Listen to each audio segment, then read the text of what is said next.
कुंडलपुर के बड़े बाबा की मूलनायक अक्षयकारी चमत्कारी सर्वकारी मनोहारी श्री पार्श्वनाथ भगवान की, श्री सुपार्श्वनाथ चंद्रप्रभ श्रेयांसनाथ पार्श्वनाथ भगवान के गर्भ जन्म तप कल्याणक ज्ञान कल्याणक से मंडित प्रतिष्ठित पवित्र भूमि स्थलों की परम पूजाचार्य श्री ज्ञान सागर जी महामुनिराज की, परम पूजाचार्य श्री विद्यासागर जी महामुनिराज की, परम पूजाचार्य श्री समय सागर जी महामुनिराज की, 3 करोड़ मुनिराजों की, मुनि श्री धर्म सागर जी महाराज की।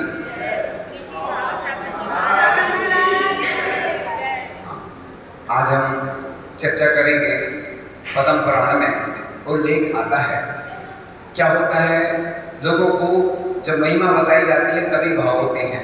मैं संबित शंकर जी की वंदना करने मुनि अवस्था में प्रथम बार गया और बाद में जब मैं वहाँ रहते हुए आलिकाओं ने अन्य ग्रंथों के माध्यम से अन्य जानकारी प्राप्त हुई तो मुझे लगा कि प्रतिदिन वंदना करना चाहिए था मुझे, लेकिन पंचतीर्थ करना था तो मैं वापस आ गया। इसलिए अपन चाहे वो गाय हो, भक्ति हो, कोई भी कार्य उसकी महिमा मालूम होती है तो और अच्छे से भाव लगते हैं, और महिमा मालूम नहीं हो तो उसके बारे में जानकारी नहीं होती। आप देखते होंगे ऐड का जमाना है, खराब चीज़ों का ऐड आता है, अच्छी चीज़ों का ऐड करने वाला कोई है ही नहीं। क्यों नहीं है? क्योंकि लोगों को अपनी पत्नी, अपने बच्चे, अपना व्यापार अच्छा लगता है, अपनी शक्ल, अपनी अकल सबको अच्छी लगती है। भगवान से कोई को मतलब नहीं है, सिर पटका भगवान को देखते देखते चले जाते हैं। इसलिए मैं महिमा बता रहा हूँ और इस महिमा को सुनकर के आपके हृदय में जरूर कुछ ना कुछ अंतर आएगा।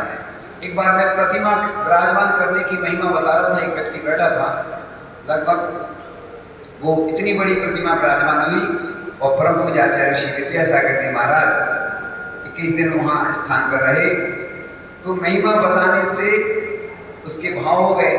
तो छठ मास तक इसको लगता है, अपन को लगता है। इसलिए हर कार्य की अनुमोदना जरूर करो। कोई दान करता है, विरोध बिल्कुल नहीं करना चाहिए दान का।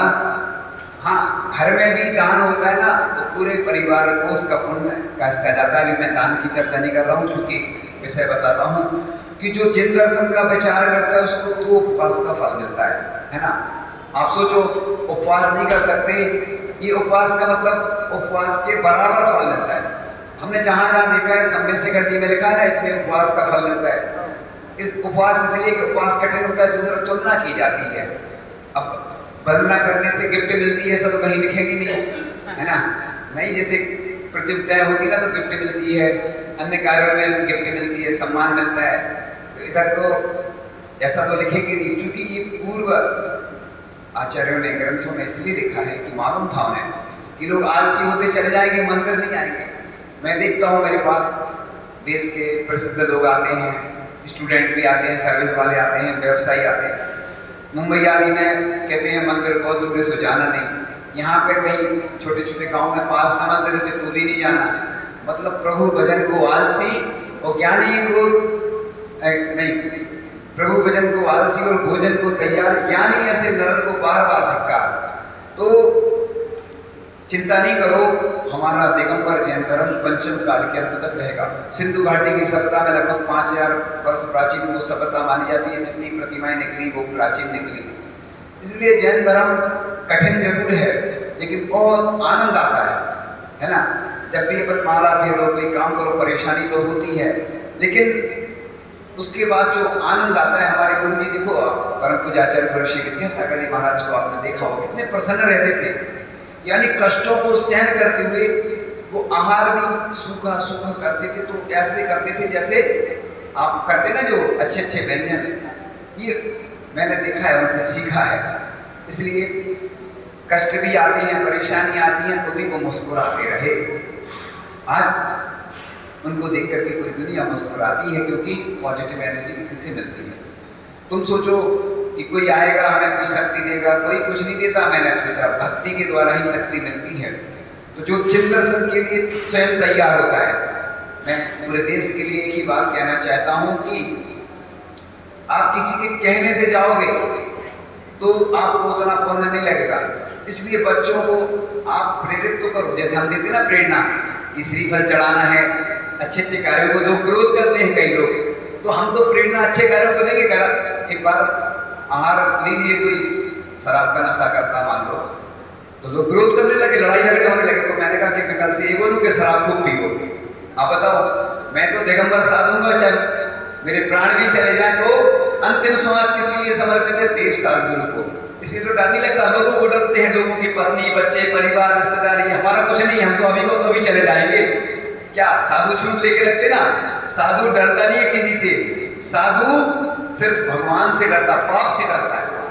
तो देखा होगा नरक, उसमें आचार्य श्री योगी भक्ति में लिखा है, नरक पतन से भीत हुए हैं, यानी साधु नरक से, दुख से डर के मुनि बने हैं। किसी से डर नहीं लगता साधु को। लोगों की प्रॉपर्टी, इनकम टैक्स वाले आ गए छापा पड़ जाए, जीएसटी वाले आ गए छापा पड़ जाए, कोई और आ गए चोर ले जाए, साधु के पास क्या है, तुम ले जाओगे। एक बार मैं अभी एक जगह बिहार में रात्रि में विश्राम कर रहा था, शयन कर रहा था, मुझे एहसास हुआ कि शायद मेरी पीछे कोई ले जा रहा है, मुझे एहसास हो जाता है। वो बात गई, मैं देखा तो एक स्वान रात में आया, खुले में शयन कर रहे थे अभी की बिहार के हाथ में ले जा रहा था। तो मैंने उसको थोड़ा सा बोला तो वो छोड़ के चला गया। तो मतलब साधु इसलिए सबसे पहले जब उठते हैं शयन करके तो हाथ कहाँ जाता? पीछे के। जब से उतारे गई चादर, हाँ चादर, कैसी चिंता काहे की फिकर। तो कोई डर नहीं रहता, कोई फिक्र नहीं रहती, आंधी आए, तूफान आए, कुछ भी आए। तो इस प्रकार आगे अपन चर्चा करते हैं कि आचार्य भगवान ने हमेशा कहा है कि सब भय से दूर रहना मन को। डरना है तो बस अपनी जो दोष हैं उनसे डरना है कि हमें ऐसा कोई कार्य नहीं करना, भगवान से डरना, जिनवाणी से डरना, देव साधु का डर हमेशा रहना चाहिए। आचार्य श्री आज नहीं भी है तो भी कोई डर लगता है कि वो हमें समझा रहे हैं। आज सुबह सुबह एक व्यक्ति आया, अस्वस्थ था, तो मैंने उससे कहा तुम आचार्य श्री को मानते? बोले मानते। तो हमने कहा तुम उनकी बात मानोगे? हाँ मानोगे। तो तुम्हें अगर स्वस्थ होना है तो आचार्य श्री ने जो बोला है, बुखार आ रहा है किसी को तो क्या आचार्य श्री बोलते 3 दिन कुछ नहीं करो, निकल जाने दो, सर्दी आ रही कुछ नहीं करो। और आचार्य श्री बोलते थे हल्का हल्का भोजन करो। तो आज गुरु वैणव यानी प्रवचन सार में आचार्य कुंद कुंद स्वामी ने स्वयं लिखा है कि गुरु वचन हमेशा रहते हैं, गुरु हो या नहीं हो उनके वचन हमेशा रक्षा करते हैं। और जब भी समस्या आती है तो गुरु भी संकट में आकर सहायता करते हैं, जैसे पार्श्वनाथ भगवान हमेशा सहायता करते हैं। तो अपन इसलिए जितने लोग भी सुन रहे हैं देश विदेश में या जो भी छोटे छोटे गांव नगर में सामने भी जो बैठे हैं, मैं सबको एक ही बात कहता हूँ, किसी के कहने से धर्म नहीं करना। सीता ने रामचंद्र जी के लिए क्या कहा था जब वो कटान सेनापति छोड़ कर आया था? बहुत अच्छी बात की थी, मैं हमेशा याद भी रखता हूँ कि जिस प्रकार से तुमने हमें छोड़ दिया, पर किसी के कहने से तुम धर्म नहीं छोड़ देना। देखो मुसीबत आएंगी तुम्हें, बहुत सारे लोग तरह तरह के उपसर्ग परिचय करेंगे, बोलेंगे, कमेंट्स करेंगे। आजकल देखो व्हाट्सएप पे चलता, फेसबुक पे, यूट्यूब पे कमेंट्स कर देते, विवाद हो जाते और मारपीट हो जाती है। तो इसलिए अपन को कोई भी बात है धीरे से उसको शांति से निपटाना है, क्योंकि लड़ाई झगड़ों की आजकल को भरमार है, मैं देखता हूँ। इसलिए मैं तो यही सोचता हूँ कि भगवान की भक्ति करो, इसी में पुण्य का कार्य है। बाकी ना लड़ाई झगड़े ना जरूरत की बातों में कुछ नहीं रखा है ना? सही बात है कि नहीं? तो बस इसलिए बच्चों को भी बोल रहा हूँ, बड़ों को भी बोल रहा हूँ, पूजन करो अच्छे ठाट बाट से करो, उत्साह के साथ, उमंग के साथ। हमने देखा तुम लोग रोज एक एक पूजन करते हो देव साधु की, दूसरी भी किया करो। ऐसा कोई नियम कहीं लिखा है क्या कि कोई देव साधु कभी नवदेवता कभी दूसरी पूजन कर दो? बहुत सारी लिखी है, आचार्य जी की 1600 पूजन लिखी है। तो मैंने सोचा था, लेकिन मैं कुछ आप समझते हो ना, अनुकूलता नहीं बन पाती। मेरी भावना थी कि रोज एक पूजन करूं, लेकिन कुछ मजबूरी आप समझ रहे हो ना, हमारे हाथ में कुछ नहीं रहता, इसलिए मैं नहीं कर पाता हूँ। लेकिन भावना तो अपनी रखना चाहिए। अच्छा एक बात बताओ, ग्रस्त होता है उसकी भावना क्या होती है? मैं करोड़पति बनूं, मुझे अच्छा भोजन मिले, ये भावना होती है। साधु क्या भावना करेगा? सोने की प्रतिमा भगवान की हो, सोने का सिंहासन हो, छत्र छबर सोने के हो। अच्छा बताओ, भावना करने में क्या पाप लगता है क्या? भावना योग चलता है ना, मंगल भावना चलती है, मेरी भावना, वैराग भावना, भवनाश्री यानी अच्छी भावना करोगे तो तुम्हारा पुण्य बढ़ेगा। अच्छा बताओ, कितने लोग हैं जो प्रतिदिन ये सोचते 3 कम नौकर को मुनि राजाओं के निरंतर आया हो? कौन सोचता है बताओ? कितने लोग? हाथ उठाओ। बस 3 लोग बोलते हैं और नहीं बोलते। तो आज से बोलना, ठीक है? मैं ये पक्का विश्वास करता हूँ, तुम अस्वस्थ होगे, स्वस्थ हो जाओगे, तुम्हें भोजन की कभी कमी नहीं आएगी, है ना? तो प्रतिदिन सोचा करो अच्छी भावना कि सभी स्वस्थ रहे। औषधि दान करो, कहते हैं जो बीमार रहता है उसने कभी औषधि दान नहीं किया। ऐसे ही बच्चों को प्रेरणा दो कि बेटा मंदिर जाओगे तो तुम्हारी देव भी रक्षा करेंगे। अनंत भैया की कहानी अभी नहीं सुना रहा हूं मैं, क्योंकि जब प्रसंग आएगा सुनाऊंगा कि कैसी स्थिति बनी थी, सुना देता हूं। चलो, एक मुझे पूरी कहानी नहीं सुनाना है, थोड़ा सा उसका सार सुना देते हैं। एक जंगल में, पहले तो गांव में एक माँ और उसका बेटा रहता था, और बच्चा जो कि स्कूल पढ़ने जाता था तो वो अकेला जाता था, डर लगता था। तो टीचर ने कहा कि सबको कुछ ना कुछ घर से बना के ले आना है कल। सब बना के लाए। वो गरीब था बेचारा। मैंने देखा है कि गरीब का कोई नहीं होता है। मुझे सबसे ज़्यादा तो होता है जब कोई बोली लगती है, कुछ लगता है तो आते हैं लोग, महाराज जी हमारी भी भावना रहती है कि हम सौधर्मिंद बने, माता पिता बने, लेकिन नहीं बन पाते, राशि का अभाव है। इसलिए मैं पूरे देश के लिए हमेशा एक बोलता हूँ, मैं हूँ ना गरीब होगा, चिंता नहीं करो, तुम्हारी सरकार मदद करे, समाज मदद करे, मैं करूँगा, करता हूँ, लेकिन मेरे पास तो कुछ है नहीं।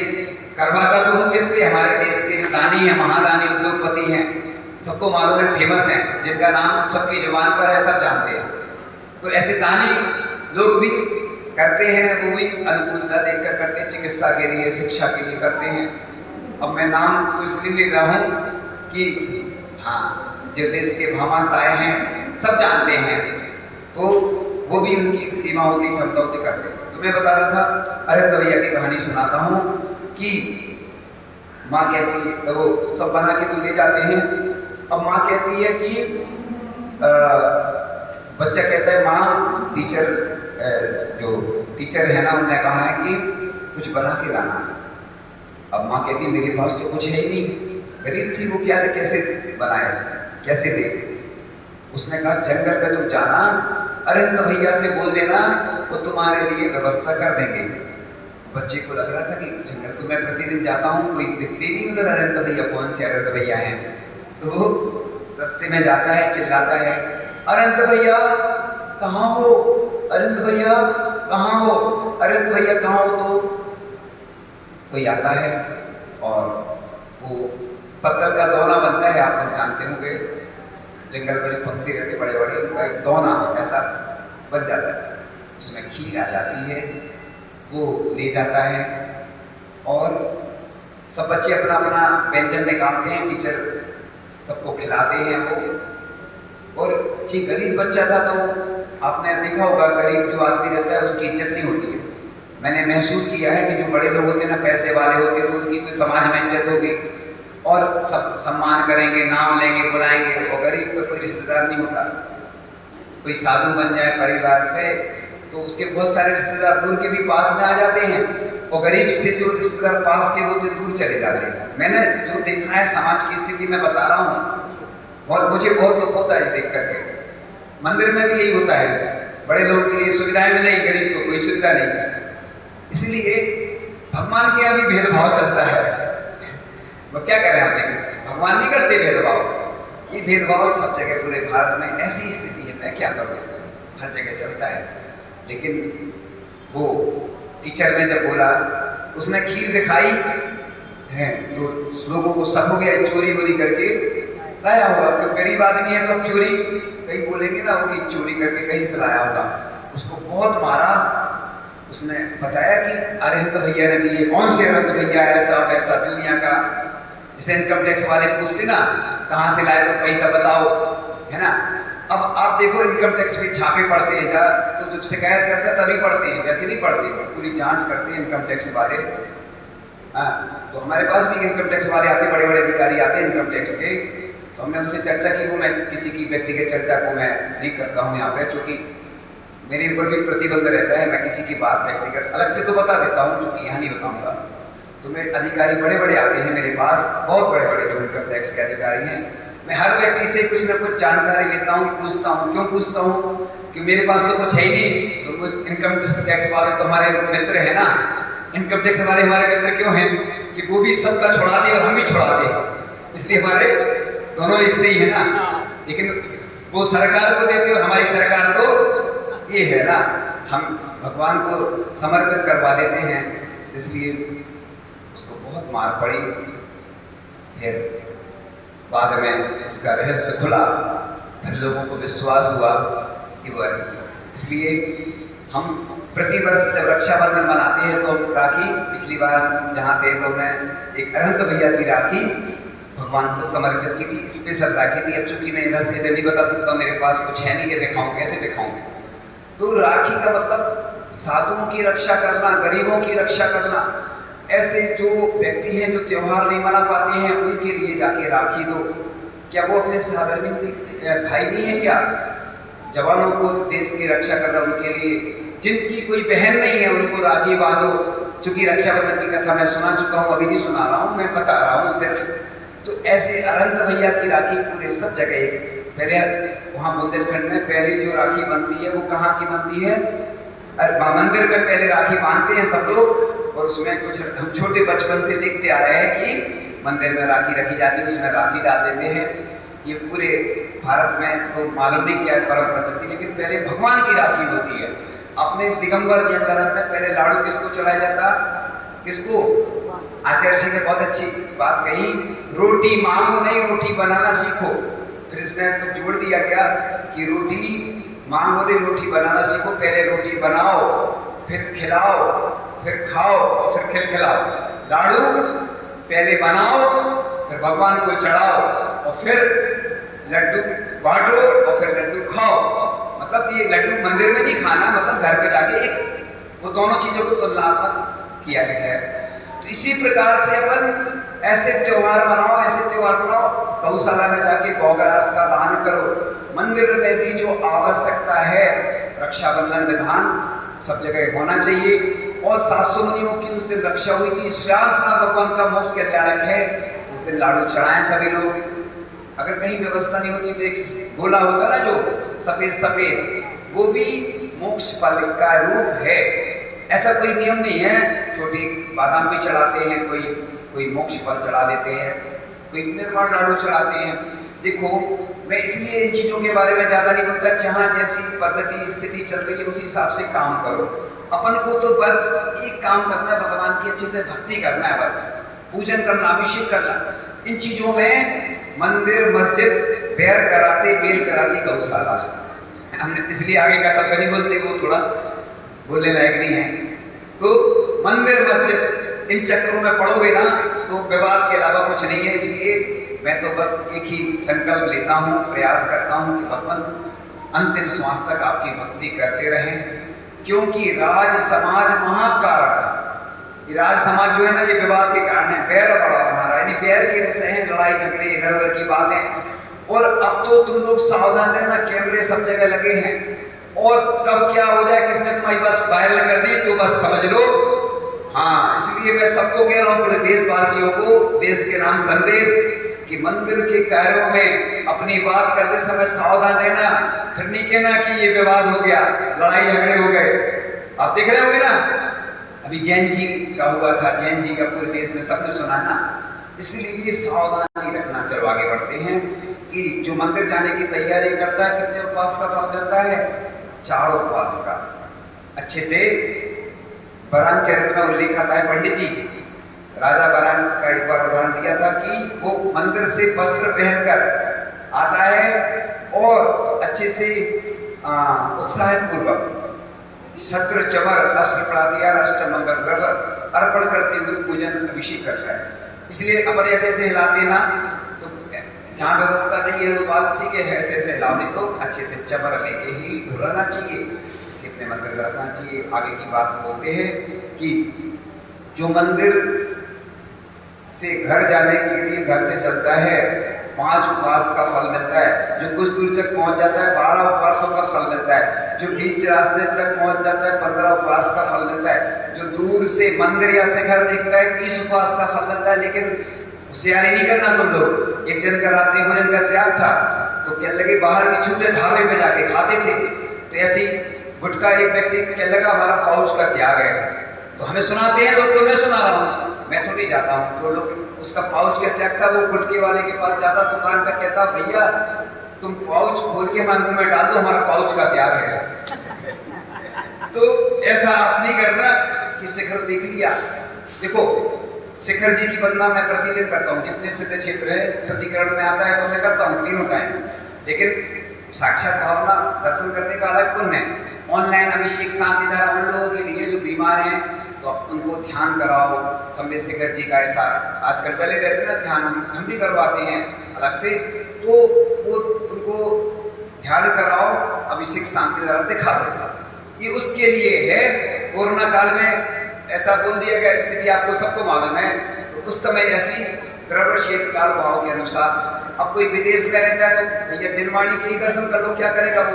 कोई हॉस्टल में रहते बच्चे तो नहीं से तो अच्छा कम से कम पूजन तो करे, बट ऑनलाइन क्या बोलते हैं आजकल पीडीएफ से भी पूजन कर लेते ना जैसे, तो भाव पूजा जो आता है ना वो सूतक में या अन्य समय इसीलिए लिखी है, वो अपन आगे चर्चा करते हैं कि तो ऐसे शिखर का दर्शन जो मंदिर आ रहा है उसके लिए लिखा है, नहीं तो तुम ऐसा नहीं करना कि महाराज जी ने बहुत अच्छा तरीका बता दिया। देखो मैं एक अपना उदाहरण सुना रहा हूँ। मैं सतलगा जा रहा था जब ब्रह्मचारी था, तो सतलगा जा रहा था तो क्या हुआ, ट्रेन में बैठा हुआ तो बहुत सारे यात्री भी थे, जैन यात्री, तो मालूम चला कि एक स्टेशन पर बहुत ट्रेन 25-30 मिनट रुकती है, अपन दर्शन करके वापस आ सकते हैं, सामान वहीं छोड़ के चले गए थे। तो वो दिगंबर जैन मंदिर था, दूसरा था। अब दौड़ते दौड़ते गए, परेशान तो हो गए, फिर किसी ने बताया दिगंबर जैन मंदिर, पूछा तो वो समझते नहीं लोग। इसलिए मैं पूरे देश के लिए एक बात बहुत अच्छे बता रहा हूँ, अभी ध्यान आ गई कि जहाँ मंदिर रहते ना तो उधर एक बोर्ड लगा देना चाहिए, दिगंबर जैन मंदिर, QR कोड लिख दो, नंबर दो, मोबाइल नंबर वगैरह, जिससे कोई यात्री भटकते रहते हैं। एक बार हम कर्नाटक गए तो रात अगर बस चलती रही, ब्रह्मचारी रास्ता में थे और पता ही नहीं कहाँ पहुँच गए। इसलिए तुम लोग भटक नहीं, और यहाँ भी लोग आते हैं तो भटक जाते हैं। जितने लोग आते हैं ना, अभी कल परसों आए थे खिमलासा से कुछ लोग, तो कह रहे हमारा जी हम दूसरी जगह चले गए। तो ये अपन को ध्यान रखना चाहिए, है ना। आजकल सब सुविधाएं हैं फिर भी लोग भटक जाते हैं, तो मैं क्या करूँ, इतना बड़ा शहर है तो सब जगह एक व्यवस्था होना चाहिए। फिर आगे जो मंदिर के आंगन में पहुंच जाता है, 6 माह के उपवास का फल मिलता है मंदिर के आंगन में आने से। 6 माह, इतनी अच्छी स्कीम तो पूरे देश में ना तो सरकार चलाती ना कोई कंपनी चलाती। बताओ, हमारी ही कंपनी है जो पारसनाथ भगवान की कंपनी है, वहीं पर स्कीम है और कहीं नहीं है। 6 महीने के उपवास बताओ, आज तक किसी ने नहीं किए होंगे इतने, हैं। हमारे चंद्रप्रभु सागर जी ने 4000 उपवास किए, सिंह व्रत किए, और भी साधुओं ने अन्य संख्या में किए होंगे, प्राचीन समय में किए होंगे। तो जो मंदिर के द्वार में प्रवेश करता है उसको 1 वर्ष के उपवास का फल मिलता है। सोचिए आप, 1 साल के उपवास कर लो या मंदिर के द्वार पर प्रवेश कर लो, आनंद नहीं आया तुम लोगों को, हैं? देखो इतनी अच्छी इसकी बताई है।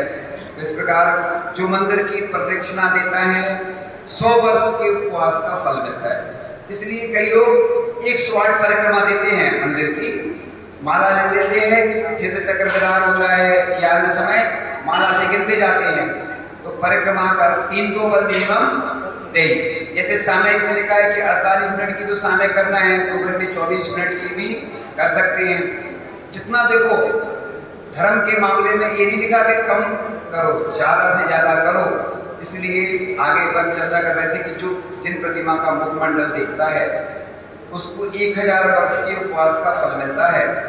इसलिए जो जिन प्रतिमा के समक्ष भक्ति पूजन करता है उसको अनंत उपवास का फल मिलता है। अनंत उपवास का फल मिलता है जो भगवान के समक्ष भक्ति पूजन आदि जो भी अनुष्ठान, सबसे ज्यादा फल लिखा है माला फेरने का भी। कहाँ लिखा है? कहाँ लिखा है? भगवान के सामने। तो इसलिए आज से कौन कौन नियम लेगा कि भगवान की पूजन करेंगे, जो करते नहीं है, सप्ताह में 1 दिन भी करें, प्रतिदिन करें, जो करते हैं उनके लिए नहीं बोल रहा हूँ। कोई ले सकता है नियम? नहीं लेगा, सब लिए है पहले से। अरे जिनका है वो नहीं बोल रहे। हाँ, ये छूट ले लेना बीमारी परेशानी की, बाकी सप्ताह में एक दिन करना और रोज करो तो अच्छा होगा।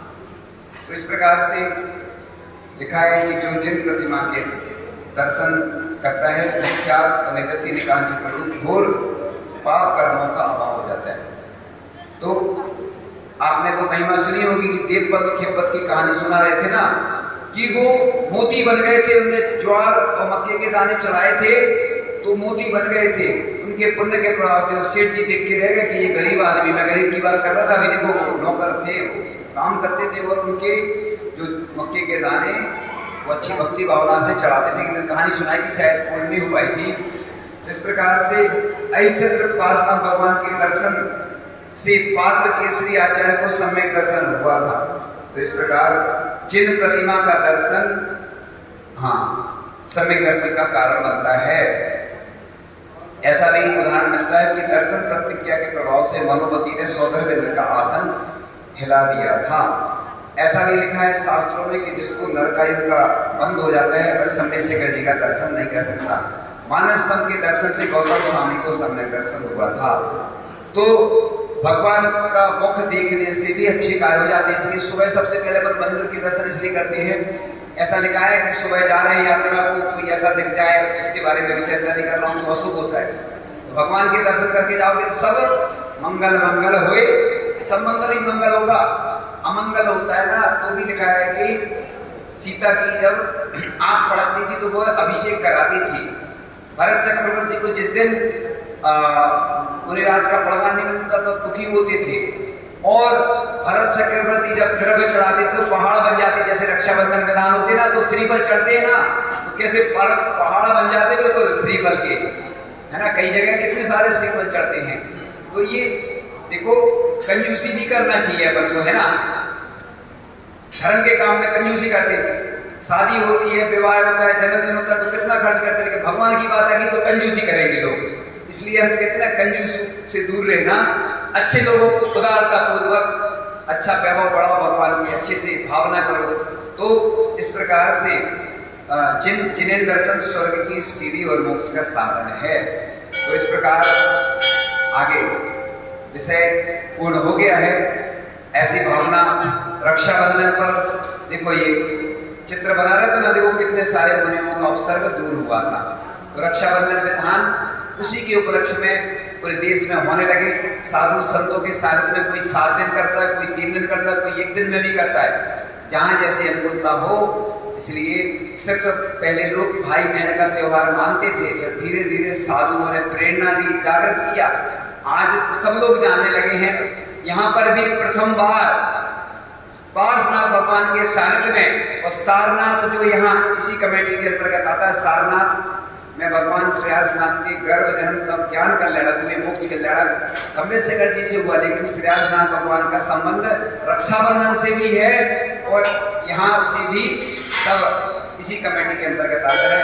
तो अच्छे से मनाएंगे और अच्छे से भक्ति भाव से पूजन अर्चना करके महामहोत्सव मनाएंगे। इन्हीं भावों के साथ परम पूज्य आचार्य भगवान गुरुदेव श्री विद्यासागर जी महाराज की, परम पूज्य आचार्य श्री समय सागर जी महाराज की, 3 करोड़ मुनिराजों की चिन्वाणी स्तुति कर लेते हैं। चिन्वाणी के जानते सुचे लोकालो, सुवाणी मस्तक नमो सदा देतु दो। ये चिन्वाणी भारती माँ तुम्हें